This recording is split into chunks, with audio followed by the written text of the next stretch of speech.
ಅಶ್ವವ ನಡೆಸುವ ಚಮ್ಮಟಿಗೆಯ ಬಿಡಿದು ಅಶ್ವವ ನಡೆಸುವ ಅಶ್ವವ ನಡೆಸುವ ಮರ್ಮವಾದರು ಬಲ್ಲೆಯ ಪೇಳಯ್ಯ ಚಮ್ಮಟಿಗೆಯ ಬಿಡಿದು ಅಶ್ವವ ಅಶ್ವವ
ಕರ್ಣನಿಗೆ ನನ್ನ ಸಾರಥ್ಯ ಆಗಬಾರದು. ಯಾಕೆ ನಾನು ಮಾಡಬಾರದು ಸ್ವಾಮಿ?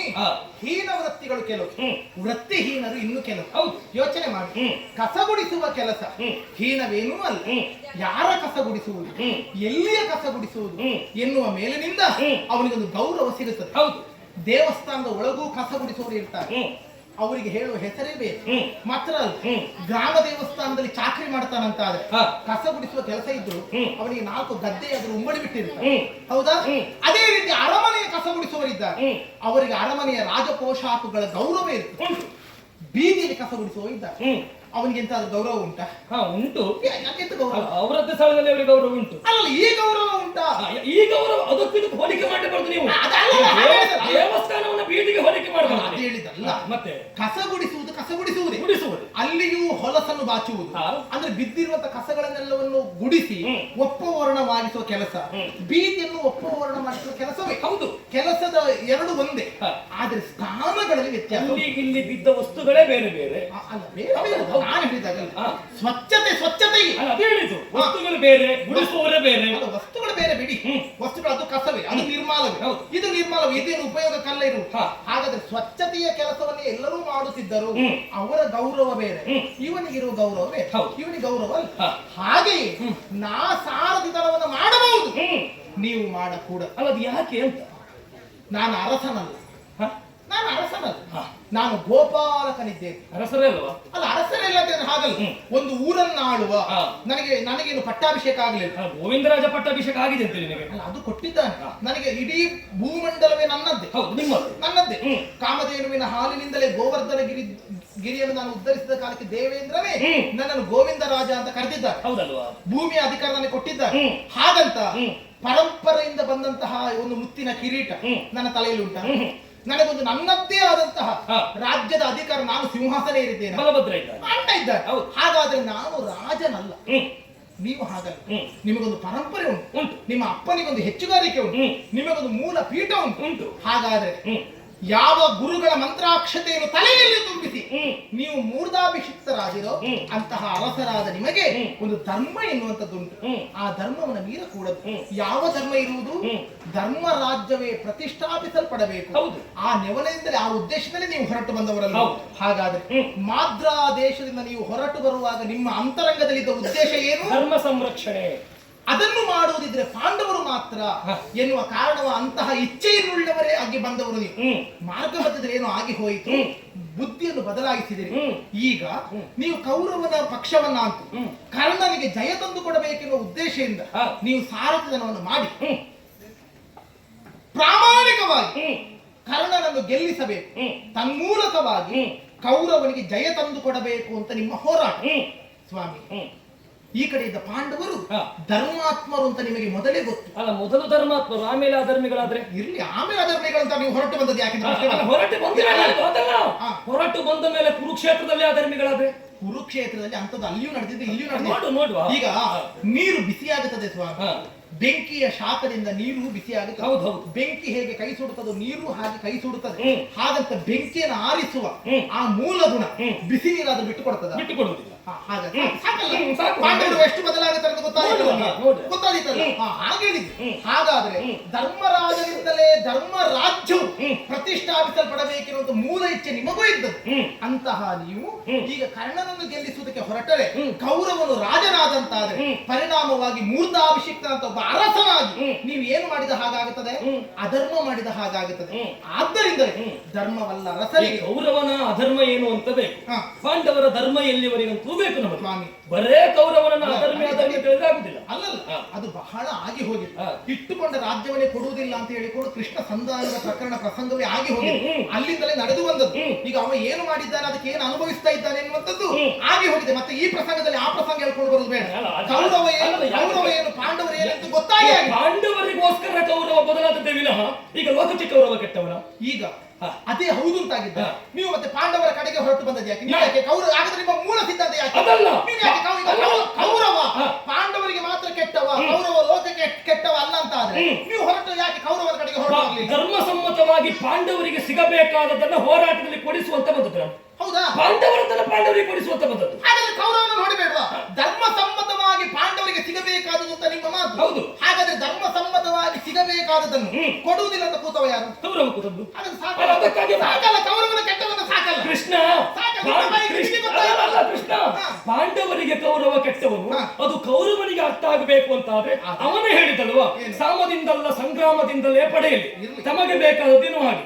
ಹೌದು, ಅದಕ್ಕೋಸ್ಕರ ಪಾಂಡವರಿಗೆ ಸಹಾಯಕನಾಗಿ ನಿಂತು ಕೌರವನ ತಪ್ಪು ಕೌರವನಿಗೆ ಅರ್ಥ ಆಗುವಲ್ಲಿ ತಾವು ಹೋರಾಟವನ್ನ ಮಾಡಿ ಧರ್ಮರಾಯನಿಗೆ ಜಯವನ್ನ ಪ್ರಾಪ್ತಿಸಬೇಕೆನ್ನುವ ಕಾರಣಕ್ಕಾಗಿ ಬಂದದ್ದು.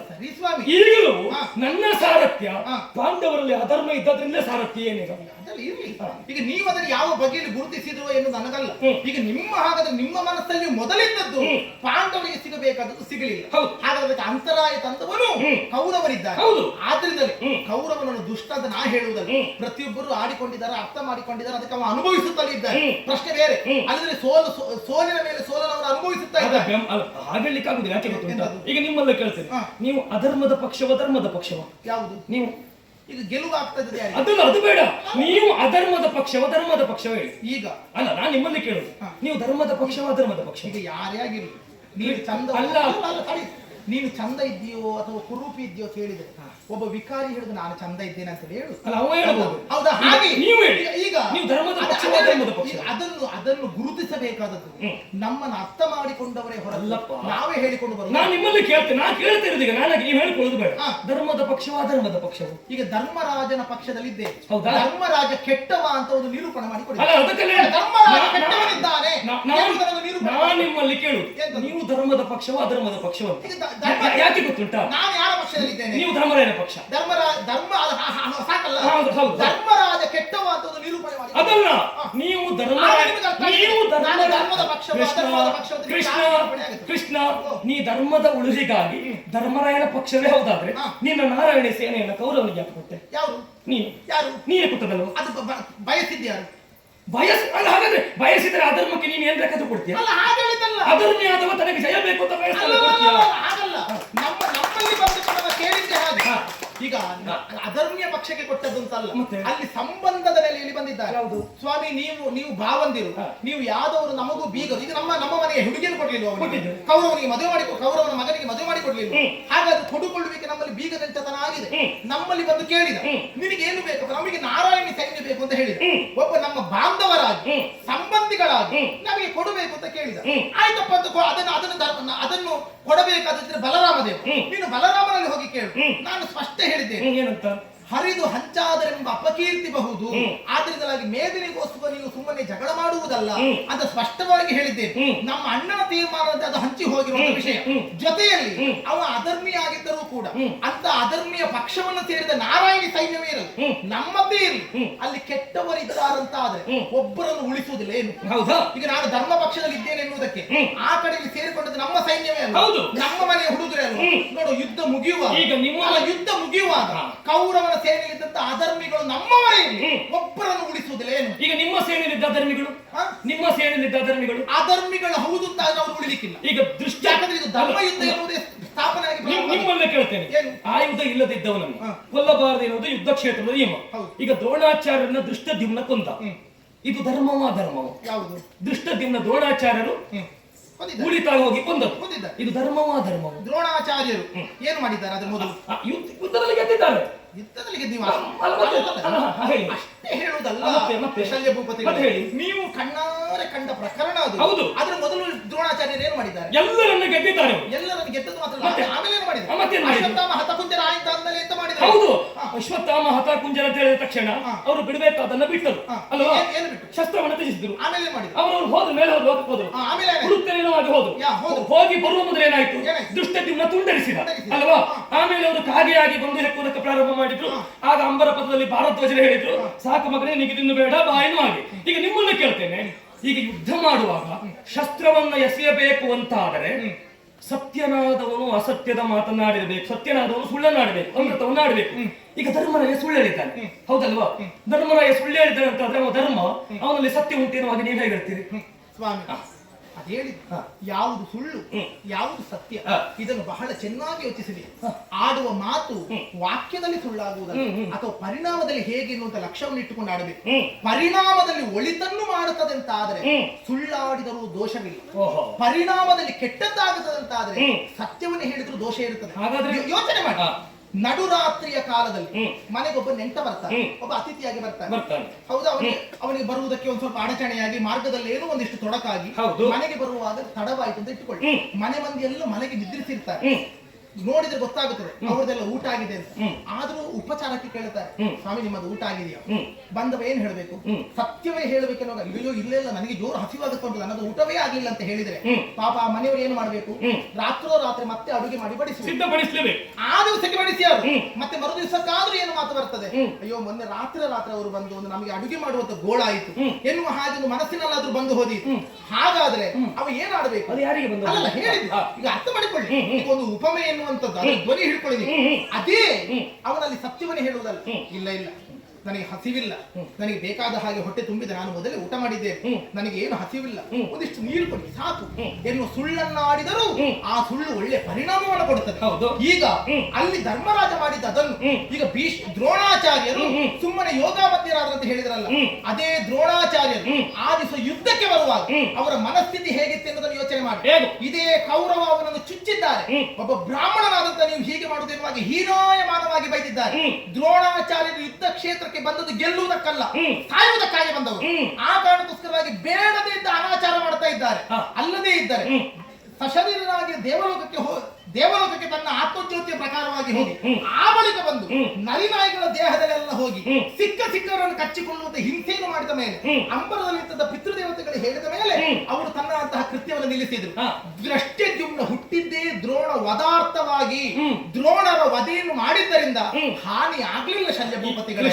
ದ್ರೋಣರನ್ನು ಕೊಂದದ್ರಿಂದ ಒಳಿತಾಯಿತೇ ಹೊರತು ಅದಕ್ಕಿಂತ ಕೆಟ್ಟದೆಂತದೂ ಆಗಲಿ. ಕೃಷ್ಣ ನಿನ್ನಲ್ಲೇ ಕೇಳ್ತೇನೆ, ಈಗ ದೃಷ್ಟದ್ಯುಮ್ನ ಹುಟ್ಟಿದ್ದು ದ್ರೋಣರ ವಧೆಗೆ ನಿನಗೆ ಗೊತ್ತುಂಟು. ಹಾಗಾದ್ರೆ ಕರ್ಣ ತನ್ನ ಸಾರಥ್ಯವನ್ನು ಯಾಕೆ ಬಯಸಿದಂತ ನಿನಗೆ ಗೊತ್ತಿಲ್ಲ? ಯಾಕೆ ಬಯಸಿದ? ನಿನಗೆ ಗೊತ್ತಿಲ್ಲ ಅದು. ಅದು ನಿನಗೆ ಗೊತ್ತಿಲ್ಲ. ಈಗ ನಾನಲ್ಲ, ಈಗ ಅವರವರ ಅಂತರಂಗವನ್ನು ಈಗ ನೀವು ಬರುವಾಗ ನೀವು ಅದನ್ನು ಹೇಳಬೇಡ. ಈಗ ನೀವು ಬಂದದ್ದು ಯಾಕೆ? ಹೌದಪ್ಪ, ನಾನು ಸಾರಥ್ಯಕ್ಕೆ ಬಂದದ್ದು. ಈಗ ದೃಷ್ಟದ್ಯುಮ್ನ ಹಾಗೆ ಮಾಡುವಲ್ಲಿ ಅವನಿಗಿದ್ದದ್ದು ವರವೇ ಹಾಗೆ. ಅವನ ಹುಟ್ಟೆ ಅದಕ್ಕೆ. ಅವನ ಹುಟ್ಟೆ ಅಂತ ಆದ್ರೆ ಅವನ ಅಪ್ಪನ ಸಂಕಲ್ಪವೇ ಅದು. ಅರ್ಜುನನನ್ನು ವರಿಸುವ ಹೆಣ್ಣು, ದ್ರೋಣನನ್ನು ಗೆಲ್ಲುವ ಗಂಡು ಅಂತ ಅಲ್ವಾ? ಈಗ ನಿಮ್ಮಲ್ಲಿ ಸಾತ್ಯಕ್ಕೆ ಮತ್ತೆ ಭೂರಿಶ್ರವಸನ ಯುದ್ಧ ಆಯ್ತು ಅಲ್ವಾ? ಆಗ ಭೂರಿಶ್ರವಸವನ್ನ ಸಾತ್ಯಕ್ಕೆ ಕೊಂದ. ಅದು ಧರ್ಮವೋ ಅಧರ್ಮವೋ? ಯಾವುದು ಅಧರ್ಮ? ಹೇಗಾಗುತ್ತದೆ? ಅಲ್ಲ, ನಿಮ್ಮ ಅದನ್ನು ಹೇಳುತ್ತ ಹೇಳ್ಬೇಡಿ. ಯಾಕೆ ಹೇಳು? ಈಗ ಅರ್ಜುನ ಸಹಿತ ಪಾಂಡವರ ಸೇನೆಯವರು, ಕೌರವ ಸೇನೆಯವರು ಸಾತ್ಯಕಿ ಭೂರಿಶ್ರವಸವನ್ನ ಕೊಲ್ಲಬೇಡ, ಕೊಲ್ಲುವುದು ಸರಿಯಲ್ಲ, ಅಧರ್ಮ ಅಧರ್ಮ ಎನ್ನುವಾಗಿ ಹೇಳಿದ್ರಂತೆ. ಹಾಗಾದ್ರೆ ನಿಮ್ಮ ಪಕ್ಷದವರು ಸುಳ್ಳು ಹೇಳುವುದಾ? ಸುಳ್ಳು ಹೇಳಿದ್ದಲ್ಲ, ಮತ್ತೆ ಸರಿಯೇ ಹೇಳಿದ್ದು. ಆದರೂ ಕೊನೆ ಕಾಲಕ್ಕಾಗುವಾಗ ಸಾತ್ಯಕಿಯನ್ನು ಬಿಡಿಸಿಕೊಳ್ಳುವಂತ ಹೊಣೆ, ಬಹುದೊಡ್ಡ ಹೊಣೆಗಾರಿಕೆ ಅರ್ಜುನನಿಗಿದ್ದದ್ದು. ಯಾಕಾಗಿ? ಸಾತ್ಯಕಿಯು ಅರ್ಜುನನ ಶಿಷ್ಯನಾಗಿದ್ದಾರೆ. ಆ ಕಾರಣಕ್ಕೋಸ್ಕರವಾಗಿ ಅವನನ್ನು ಉಳಿಸಿಕೊಳ್ಳುವ ಕಾರಣಕ್ಕೋಸ್ಕರವಾಗಿ ಭೂರಿಶ್ರವಸ್ಸಿನ ವಧೆಯಾಗಿದೆ. ಅಲ್ಲಿ ತನ್ನವನನ್ನು ಉಳಿಸಿಕೊಳ್ಳಬೇಕಾದದ್ದು ಒಬ್ಬ ಗುರುವಾದವನಿಗೆ ಪ್ರಧಾನ ಕಾರಣ ಎನ್ನುವ ಕಾರಣಕ್ಕೋಸ್ಕರವಾಗಿ ಆ ರೀತಿಯಾದ ನಡವಳಿಕೆ ಆಗಿದೆ. ಮತ್ತೆ ನಾನು ಸಾರಥಿತನ ಮಾಡ್ತೇನೆ, ನೀವು ಹೊಡೆಯುತ್ತೀರಿ ಸ್ವಾಮಿ, ನಾನು ಹೊಡಿಬಾರ್ದ? ಬೇಡ ಸ್ವಾಮಿ. ಕೃಷ್ಣ, ನಿನ್ನೆಲ್ಲ ಕೇಳ್ತೇನೆ. ಈಗ ಶಿಷ್ಯನನ್ನು ತಮ್ಮವರನ್ನು ಉಳಿಸುವುದಕ್ಕಾಗಿ ಅರ್ಜುನ ಹೇಗೆ ಅವನ ಬಲತೋಳನ್ನ ಕತ್ತರಿಸಿದ್ದಾನೋ, ಹಾಗೆ ಕೌರವನ ಸೇನೆಗೆ ಜಯ ಕೊಡುವುದಕ್ಕಾಗಿ ಕರ್ಣನಿಗೆ ಶಲ್ಯ ಸಾರಥ್ಯ. ಅಲ್ಲ, ಸರಿ ಸರಿ, ನೀವು ಮಾಡಿ. ಸಾರಥಿತನ ನಿಮಗೆ ಗೊತ್ತಿಲ್ಲದೆ ಇದ್ದದ್ದೇನು ಅಲ್ಲ. ಆದ್ರೆ ಒಂದುಂಟು, ಎಲ್ಲಿ ಸಾರಥಿತನ ಮಾಡುದು? ಕುರುಕ್ಷೇತ್ರದಲ್ಲಿ. ನಾನು ಇದೇ ಈ ಕುರುಕ್ಷೇತ್ರದ ಈ ಪರಿಸರಕ್ಕೆ ಹಳೆಯ ಸಾರಥಿನ. ನೀನ್ ಈ ಪರಿಸರಕ್ಕೆ ಹಳ ಬಂತು ಗೊತ್ತು ಅಂದ್ರೆ ಅದ ಹೇಳಿದ್ದು. ಈಗ 15 ದಿವಸಗಳಿಂದ ನಾನು ಚಮ್ಮಟಿಗೆ ಹಿಡ್ಕೊಂಡು ಮಾಡ್ತಾ ಇದ್ದೇನೆ. 16 ಕಳೆಯಿದ್ದು, 17ನೇ ದಿವಸ. ಈಗ ನೀವು ಇವತ್ತು ಸಾರಥಿತನಿಗೆ ಮಾಡ್ಲಿಕ್ಕೆ ಬಂದದ್ದು. ನಿನ್ನೆವರೆಗೆ ನೀವು ರಥಿಕವಾಗಿ ಕಾಣಿಸಿಕೊಂಡದ್ದು. ಸ್ವಾಮಿ, ಕಲ್ತದ್ದೆಲ್ಲ ಬೇಕಾದ ಹಾಗೆ ಅನುಭವಕ್ಕೆ ಬರುವುದಿಲ್ಲ ಸ್ವಾಮಿ. ಅದು ಗೊತ್ತುಂಟು. ಯಾಕಂತ ನಿನಗೂ ಸೇರಿಸಿ ಬಂತ. ನನಗಂತಲ್ಲ, ನಿಮಗೆ ಹೇಳ್ತಾ ಇರುವುದು. ಯಾಕಂದ್ರೆ ನನ್ನ ಸಾರಥಿತನದಲ್ಲಿ ಈ ಕುರುಕ್ಷೇತ್ರದಲ್ಲಿ ಎಲ್ಲೆಲ್ಲ ಹೆಣ ಬಿದ್ದಿದೆ, ಎಲ್ಲಿ ಹೆಣಗಳು ಕೊಳ್ತು ಹೋಗಿ ರಾಶಿ ರಾಶಿಯಾಗಿದೆ, ಎಲ್ಲಿ ಹೂಳುತ್ತದೆ, ಎಲ್ಲಿಗೆ ರಕ್ತದ ಪ್ರವಾಹ ಕೋಡಿ ನದಿಯಾಗಿ ಹರಿಯುತ್ತದೆ, ನನಗೆ ಚೆನ್ನಾಗಿ ಗೊತ್ತುಂಟು. ನೀವು ಹೊಸ ಸಾರಥಿಯಾಗಿ ರಥ ಹಿಡ್ಕೊಂಡು ಬಂದಿದ್ದೀರಿ, ಜಾಗ್ರತೆ ಮಾಡಿಕೊಳ್ಳಿ. ಯಾಕೆ ಗೊತ್ತಾ? ಕಲಿಲಿಕ್ಕೆ ಬಹಳ ಕಲಿಬಹುದು, ಆದ್ರೆ ಸಾಮಾನ್ಯ ಜ್ಞಾನ ಬೇಕು. ಹೇಗೆ ಗೊತ್ತಾ? ಒಬ್ಬ ಒಂದು ಕತೆ. ಒಬ್ಬ ವಿದ್ಯಾರ್ಥಿ ಇದ್ದಂತೆ, ತಿಮ್ಮ ಅಂತ ಅವನ ಹೆಸರು. ಕಲಿಯುವುದರಲ್ಲಿ ಬಹಳ ಹಿಂದೆ. ಗುರುಗಳೊಂದು ಪ್ರಶ್ನೆ ಕೇಳಿದ್ರ. ಏನು? ಈಗ ಮಗ, ಒಂದು ಕುರಿಗೆ 150 ಆಗುತ್ತದೆ ಅಂತ ಆದ್ರೆ 10 ಕುರಿಗೆ ಎಷ್ಟು ಬೆಲೆ ಆಗುತ್ತದೆ? ಗುರುಗಳು ಕೇಳಿದ್ರು. ಉಳಿದವರೆಲ್ಲ ಹೇಳಿದ್ರು, ಒಂದು ಕುರಿಗೆ 150 ಆದ್ರೆ 10 ಕುರಿಗೆ ಆಗುವಾಗ 1,500 ಆಗುತ್ತದೆ ಅಂತ ಲೆಕ್ಕ ಹೇಳಿದ್ರು. ತಿಮ್ಮನಲ್ಲಿ ಕೇಳಿದ್ರು, ನಿನಗೆ ಗೊತ್ತಾಗುದಿಲ್ವೇನ? ಇಲ್ಲ ಗುರುಗಳೇ, ಈ ಲೆಕ್ಕದಲ್ಲಿ ಎಂತದ್ದು ತಪ್ಪುಂಟು. ಗುರುಗಳಿಗೆ ಸಿಟ್ಟು ಬಂತು. ಈ ದೇವರು, ಎಷ್ಟೋ ಜನ ವಿದ್ಯಾರ್ಥಿಗಳೆಲ್ಲರೂ ಸರಿಯಾದ ಲೆಕ್ಕ ಹೇಳಿ ಉತ್ತರ ಕೊಟ್ಟಿದ್ದಾರೆ. ಇವ ಹೇಳ್ತಾನೆ ಲೆಕ್ಕವೇ ತಪ್ಪುಂಟು ಅಂತ ಹೇಳ್ತಾನೆ. ಎಂತದ ಲೆಕ್ಕ ತಪ್ಪುಂಟು? ಒಂದು ಕುರಿಗೆ 150 ಆಗುತ್ತದೆ ಅಂತ ಆದ್ರೆ 10 ಕುರಿಗೆ 1,500 ಆಗುದಲ್ವೇನೋ? 1500 ಆಗುದಲ್ವಾ? ಲೆಕ್ಕ ಸರಿ ಇಲ್ವಾ? ಇಲ್ಲ ಗುರುಗಳೇ, ಸ್ವಲ್ಪ ತಪ್ಪುಂಟಿದ್ರಲ್ಲಿ. ಸಿಟ್ಟು ಬಂತು. ಎಂತ ತಪ್ಪುಂಟು ಗುರುಗಳೇ? ಒಂದಿಷ್ಟು ಕುರಿ ಮಾಂಸ ತರ್ಲಿಕ್ಕೆ ಹೋದ್ರೆ 600-700 ಕೊಡಬೇಕು. ಒಂದು ಕುರಿಗೆ 6,000-7,000 ಹೇಳ್ತಾರೆ. ಇದು 150ಕ್ಕೆ ಒಂದು ಕುರಿ ಕೊಡುದು ಯಾರು ಗುರುಗಳೇ? ಕೃಷ್ಣ, ಅದು ಎಂತದಲ್ಲ. ಇಲ್ಲಿ ಇದರ ಧ್ವನಿ ಅದೇ ಗುರುಗಳು ಲೆಕ್ಕ ಪುಸ್ತಕದಲ್ಲಿ ಮಾತ್ರ ಅಂಕೆ ಸಂಖ್ಯೆ ಬರೆದು ಲೆಕ್ಕ ಮಾಡಿದ್ದಾರೆ. ಇವ ಹಾಗಲ್ಲ, ಸಂತೆ ತಿರುಗಾಡಿದ್ದಾರೆ.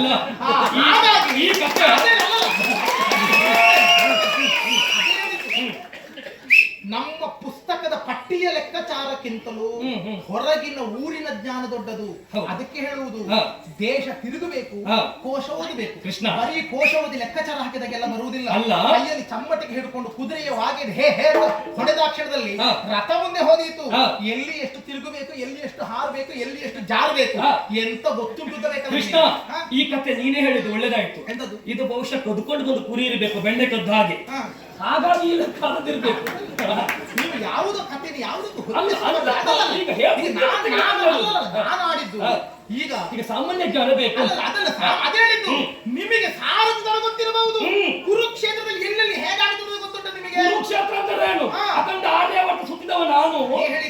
ಬೆಟ್ಟಗುಡ್ಡದಲ್ಲಿ ರಾಜಮಾರ್ಗದಲ್ಲಿ ಸರಿಯಾದ ದಾರಿಯಲ್ಲಿ ಓಡಿಸಬಹುದು, ಹೆಣಗಳ ರಾಶಿಯ ಮಧ್ಯದಲ್ಲಿ ಓಡಿಸುವುದು ಸುಲಭ ಅಲ್ಲ ಸ್ವಾಮಿ. ಹೊರನಿಂದ ಮಗಿಪೇ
ಲಕ್ಷಣ ಬಲ್ಲೆ ಹೇಳೇನೋ ತಲಿ ಜರೆದ ಸತ್ತು ಬೀಳಲೆದು ಕೈ ಮುಗಿದು ಆ,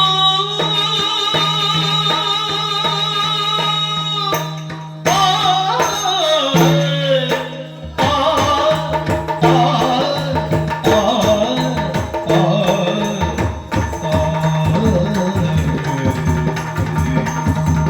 ಆ,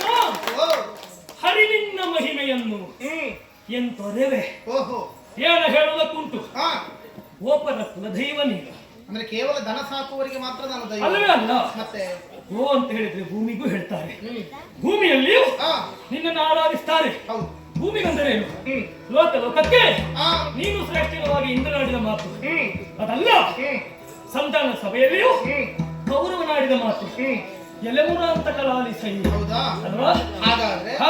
ನಾನು ಎಲ್ಲವನ್ನು ಹೊಕ್ಕು ಇರಬಲ್ಲೆ ಹಾ. ಎಲ್ಲವನ್ನು ಮಿಕ್ಕು ಇರಬಲ್ಲೆ ಹಾ. ಎಲ್ಲರಿಗಿಂತಲೂ ಕಡಿಮೆಯಾಗವನವಲ್ಲ ಹಾ. ಎಲ್ಲರಿಗಿಂತ ಹೆಚ್ಚಿನವಾಗವನಬಲ್ಲೆ. ಹೌದು. ನನ್ನ ಹಾಗೆ ಯಾರಿಗೂ ಆಗ್ಲಿಕ್ಕೆ ಆಗುದಿಲ್ಲ. ಖಂಡಿತವಾಗಿ ನಿನ್ನ ಹಾಗೆ ಹಾ. ಯಾರಿಗೂ ಆಗುವುದಕ್ಕಾಗುದಿಲ್ಲ. ಹಾಗಾದ್ರೆ ಹಾ. ಈಗ ನೀವು ಆಗ ಕೇಳಿದ ನಿಮ್ಮ ಪ್ರಶ್ನೆಗೆ ಹಾ. ಈಗ ನಿಮಗೇ ಉತ್ತರ ಸಿಕ್ಕಿತು. ದೊರಕಿತು ನನಗೆ. ಈಗ ಗೋ ಅಂದ್ರೆ ಭೂಮಿ, ಹೌದು. ಗೋ ಎಂದರೆ ವೇದ, ಹೌದು. ಗೋ ಎಂದರೆ ಜ್ಞಾನ, ಹೌದು. ಗೋ ಎಂದರೆ ಬ್ರಾಹ್ಮಣ. ಹೌದು. ಹಾಗಾದ್ರೆ ಅದನ್ನೆಲ್ಲವನ್ನು ಆರಾಧಿಸುವವರು ಹಾ. ಪರಮ ದೈವನ. ಹೌದು. ಹಾಗಾದ್ರೆ ದೇವರೆಲ್ಲಿರ್ತಾನೆ? ಹಾ. ದೇವರೆಲ್ಲಿರ್ತಾನೆ? ಧರ್ಮನಿಲಯದಲ್ಲಿ ದೇವರಿರ್ತಾನೆ. ಸಾಕಲ್ಲ, ಹಾಗಾದ್ರೆ ನನ್ನ ಪಕ್ಷ ಯಾವುದು? ಹಾಗಂತ ಅಧರ್ಮದಲ್ಲಿ ದೇವರಿರುವುದಿಲ್ಲ ಅಂತ ಹೇಳಬೇಡಿ. ಹಾ. ಯಾಕೆ ಗೊತ್ತುಂಟ? ಅದರ ಮೊದಲು ಹೇಗಿರ್ತದೆ? ಇದ್ದದ ಅಧರ್ಮ ಆಗುದಿಲ್ಲ. ಅದು ಹಾಗಲ್ಲ ಹಾಗಲ್ಲ ಹಾಗಲ್ಲ. ಹಾ. ಯಾಕೆ ಕೇಳಿದ್ರೆ ಹಾ. ಹಿರಣ್ಯ ಕಶ್ಯಪ ವರವನ್ನ ಪಡೆದ, ಪಡೆದ, ಹಿರಣ್ಯಾಕ್ಷನಿಗೂ ಬ್ರಹ್ಮ ವರವನ್ನ ಕೊಟ್ಟ. ಕೊಟ್ಟ. ಈಗ ದೇವರ ಶಕ್ತಿ ಕೆಟ್ಟವರ ಮೇಲೆ ಹೋಗ್ತದೆ ಅಂತಾದ್ರೆ ಹಾ. ದೇವರು ಯಾಕಲ್ಲಿರ್ತಾರೆ? ಹ್ಮ್. ಈಗ ಹಿರಣ್ಯಾಕ್ಷ ಕೆಟ್ಟವನಲ್ವಾ? ಹಾ. ಬ್ರಹ್ಮನಿಗೆ ಗೊತ್ತಿಲ್ವಾ? ಗೊತ್ತು. ಹಿರಣ್ಯ ಕಶ್ಯಪ ಕೆಟ್ಟವೆಂಬುದು ಬ್ರಹ್ಮನಿಗೆ ಗೊತ್ತಿಲ್ವಾ? ಯಾಕೆ ಬ್ರಹ್ಮನಿಗೆ ಬ್ರಹ್ಮವರ ಕೊಟ್ಟ? ಅದು ಮಾಡಿದ ತಪಸ್ಸಿಗೆ ಸ್ವಾಮಿ. ಹೌದಾ? ತಪಸ್ಸನ್ನು ಯಾರೇ ಮಾಡಿರಲಿ ಕೃಷ್ಣ ಸ್ವಾಮಿ, ಹಾ. ಸಂಕಲ್ಪ ನಮಗೆ ಮುಖ್ಯ ಅಲ್ಲ. ಹ್ಮ್. ಅವರ ಸಾಧನೆಗೆ ತಕ್ಕ ಪ್ರತಿಫಲ ಸಿಗಬೇಕಾದ ಹೌದಾ? ಪರಿಣಾಮವಾಗಿ ಹಾ. ಅವರಿಗೆ ಏನು ಲಭ್ಯ ಆಯಿತು? ಹಾ. ಈಗ ತಪಸ್ಸು ಮಾಡಿದ್ರೆ ಕೆಟ್ಟದ್ದನ್ನೇ ಮಾಡಿದ. ಹಾ. ಯಾಕೆ ಹಾಗೆ ಕೆಟ್ಟದ್ದು ಮಾಡಿದ್ರೆ ಹೇಳಿದ್ರೆ ಅದ್ರ ಹಿನ್ನೆಲೆಗಳೆಲ್ಲ ಬೇರೆ ಉಂಟು. ಹೌದು ಹೌದು. ಎಲ್ಲದಕ್ಕಿಂತಲೂ ಹ್ಮ್. ಆ ಬಳಿಕವು ಹ್ಮ್. ಅಂತ ಹಿರಣ್ಯ ಕಶ್ಯಪವೇ ಆಗಿರಲಿ, ಹಾ. ಹರಿಹರಿ ಅಂತ ಎನ್ನುವ ಹಾಗೆ ಹೇಳುತ್ತಾ ಹಾ. ಮಗನಾದವನು ಭಕ್ತಿಯಿಂದ ಹೇಳಿದ, ಹ್ಮ್. ಅಪ್ಪನಾದವನು ವಿರೋಧ ಭಕ್ತಿಯಿಂದ ಹೇಳಿದ. ಹೌದು. ಈಗ ಬೆಲ್ಲವನ್ನು ಹ್ಮ್. ಪ್ರೀತಿಯಿಂದ ನೆಕ್ಕಲಿ, ಹ್ಮ್. ಸಿಟ್ಟಿನಿಂದ ಕಚ್ಚಲಿ, ಹ್ಮ್. ಸಿಹಿ ಅಲ್ವಾಗುವುದು. ಹ್ಮ್. ಅಷ್ಟೇ ಆದದ್ದು. ಹೌದು. ಹಾ. ಇಲ್ಲಿ ಆದದ್ದು ಹೇಗೆ? ಹ್ಮ್. ಅವರ ಭಕ್ತಿ ಶ್ರದ್ಧೆಗೆ ಹೇಗೆ ಬ್ರಹ್ಮ ಒಲಿಯುತ್ತಾನೋ ಹಾ. ಅದೇ ರೀತಿ ಹ್ಮ್. ಗೌರವ ನನಗೆ ತೋರಿಸಿದ ನಿಷ್ಠೆ, ಹಾ. ನನಗೆ ಕೊಟ್ಟಂತ ಗೌರವ, ಹಾ. ಇದಕ್ಕೆ ನಾನು ಒಪ್ಪಿ ಹಾ. ದೇವರು ವರವ ಹೇಗೆ ಕೊಡ್ತಾನೋ ಹಾ. ಅದೇ ರೀತಿ ಮನ ಮೆಚ್ಚಿ ಹಾ. ನಿನಗೆ ಬೇಕಾದ ಸಹಾಯವನ್ನ ಮಾಡ್ತೇನೆ ಎನ್ನುವಾಗ ಹೇಳಿದನು ನಾನು. ಹಾಗಾದ್ರೆ ಒಂದುಂಟು, ಏನು? ಯಾವನೇ ಒಬ್ಬ ಭಕ್ತನಿರಲಿ ಹಾ. ದೇವರಿಂದ ಒಂದು ವರವನ್ನು ಪಡೆದ ಬಳಿಕ ಹಾ. ತಾನು ಆ ವರವನ್ನು ಎಲ್ಲಿ ತನಕ ಇಟ್ಟುಕೊಳ್ಳುತ್ತಾನೆ? ಹಾ. ತಾನು ತನ್ನ ಜೀವಿತದ ಕೊನೆಯ ತನಕ. ಹೌದು. ಆ ಬಳಿಕ ಹ್ಮ್. ದೇವರಿಗೆ ಮತ್ತಷ್ಟು ವಿನೀತನಾಗಿ ಹಾ. ಶ್ರದ್ಧಾ ಭಕ್ತಿಯಿಂದಲೇ ಇರುತ್ತಾನೆ. ಹೌದು. ದೇವ ವಿರೋಧಿಯಾಗುವುದಿಲ್ಲ. ಇಲ್ಲವೇ? ಹಾಗಾದ್ರೆ ಹ್ಮ್. ದೇವತ್ವದ ಅಷ್ಟು ಹಿರಿಮೆಯಿಂದ ಹಾ. ನೀವು ವರಪ್ರಸಾದವಾಗಿ ಹ್ಮ್. ಈ ಕರ್ಣನಿಗೆ ಹ್ಮ್. ಬೇಕಾದ ಹಾಗೆ ನೀವು ಸಾರಥಿತನ ಮಾಡ್ತೇವೆ ಅಂತ ವರ ಕೊಟ್ಟಿದ್ದಂತಾದ್ರೆ ಹೌದು. ಬೆಳಿಗ್ಗೆ ಬೆಳಿಗ್ಗೆ ನೀವು ಅವನು ಗಲಾಟೆ ಮಾಡಿಕೊಂಡದಂತದಕ್ಕೆ ಹಾ, ಆ ವಿಚಾರದಲ್ಲಿ ನೀವು ಬೆಳಿಗ್ಗೆ ಇಬ್ಬರು ಮಾತಾಡಿಕೊಂಡ್ರೆ ಸ್ವಲ್ಪ ಅಲ್ಲ ಸ್ವಾಮಿ, ಕತ್ತಿ ಹಿಡ್ಕೊಂಡು ಹೊಡಿತೇನೆ ಅಂತ ಹೋಗಿದ್ದೀರಿ ನೀವು. ಹೌದು. ಆಮೇಲೆ ಹೌದಾ? ಆಮೇಲೆ ಅಲ್ಲ ಆಮೇಲೆ ಇರ್ಲಿ, ಮತ್ತೆ ಅವತ್ತು ಕೌರವ ಬಂದಲ್ಲ ಬಿಡಿಸಿದ್ದು. ಹೌದಲ್ವಾ? ಹಾ. ಇದು ನಮ್ಮಲ್ಲಿ ಮಾತ್ರ ಅಲ್ಲ, ಮತ್ತೆ? ನಿಮ್ಮಲ್ಲೂ ಆಗಿದೆ. ಎಂತದ್ದು? ಈಗ ಭೂರಿಶ್ರವಸ್ವನ್ನ ಹಾ. ಸಾತ್ಯಕಿ ಕೊಂದ ಎನ್ನುವ ಕಾರಣಕ್ಕಾಗಿ ದುಷ್ಟದಿಂದ ವಿರೋಧಿಸ್ತಿಲ್ವಾ? ಅಲ್ಲ ಈಗ ತಡೆ. ಹಾ. ಈಗ ದುಷ್ಟತಿಮ್ನ ದ್ರೋಣನ ಕೊಂದ ಎನ್ನುವ ಕಾರಣಕ್ಕಾಗಿ ಸಾತ್ಯಕಿ ವಿರೋಧ ಮಾಡ್ಲಿಲ್ವಾ? ಮಾಡಿದ್ದೆ. ಸಾತ್ಯಕಿ ಗದ ಹಿಡ್ಕೊಂಡವನ ತಲವಡಿತೇನೆ ಮಾಡಿ ಹೋಗ್ಲಿಲ್ವಾ? ಹೋಗಿದ್ದೆ. ಆಗ ಇವರೆಲ್ಲ ಹೋಗಿ ಬಿಡಿಸಿದ್ದಲ್ವಾ? ಸ್ವಾಮಿ. ಅದು ಎರಡೂ ಪಕ್ಷದಲ್ಲಿ ಆಗಿದೆ. ಈಗ ಸಾತ್ಯಕಿ ಹಾ. ಅಥವಾ ಆ ಕಡೆಯಿಂದ ದೃಷ್ಟ್ಯದುಮ್ಮನ ಹಾ. ಅವರೆಲ್ಲ ವರ ಕೊಡ್ಲಿಲ್ಲ. ಹಾ. ಅವರೆಲ್ಲ ನೀವೇ ಹೇಳಿದ್ದೀಗ ಹ್ಮ್. ನಾನು ದೇವರ ಸ್ಥಾನದಲ್ಲಿ ನಿಂತು ವರ ಪಟ್ಟ ಹಾಗೆ ಕೊಟ್ಟಿದ್ದೇನೆ. ಈಗ ವರ ಪಡೆದವ ಕಾರಣ ಹೌದು. ಹೌದಾ? ಹೌದು. ಹಾಗಾದ್ರೆ ಅವ ಭಕ್ತನ ಹಾಗೆ ಹಾ. ನೀವು ದೇವರಷ್ಟು ಎತ್ತರಕ್ಕಿದ್ದೀರಿ. ಹ್ಮ್. ಈಗ ಅವರಲ್ಲಿ ಸಾತ್ಯಕಿಯಲ್ಲೋ ದೃಷ್ಟಿಯಲ್ಲೋ ಅಂತದ್ದು ಕೊಡುಕೊಳ್ಳುವಿಕೆ ಆಗ್ಲಿಲ್ಲ. ಹ್ಮ್. ಹೌದಾ? ಹ್ಮ್. ಈಗ ನಿಮಗೆ ಇಷ್ಟು ಕೊಡುಕೊಳ್ಳುವಿಕೆ ಆಗಿದೆ.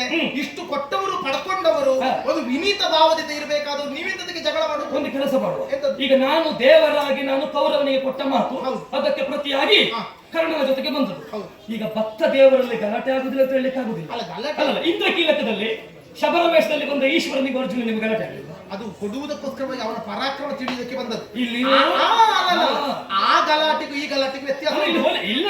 ನೀವು ಸರಿಯಾಗಿ ಸೂಕ್ಷ್ಮಾವಲೋಕನ ಮಾಡಿದ್ರೆ ನೀವು ಹೇಳ್ತಿರಲ್ಲ, ನೀವೇ ಒಂದು ಕೆಲಸ ಮಾಡಿ.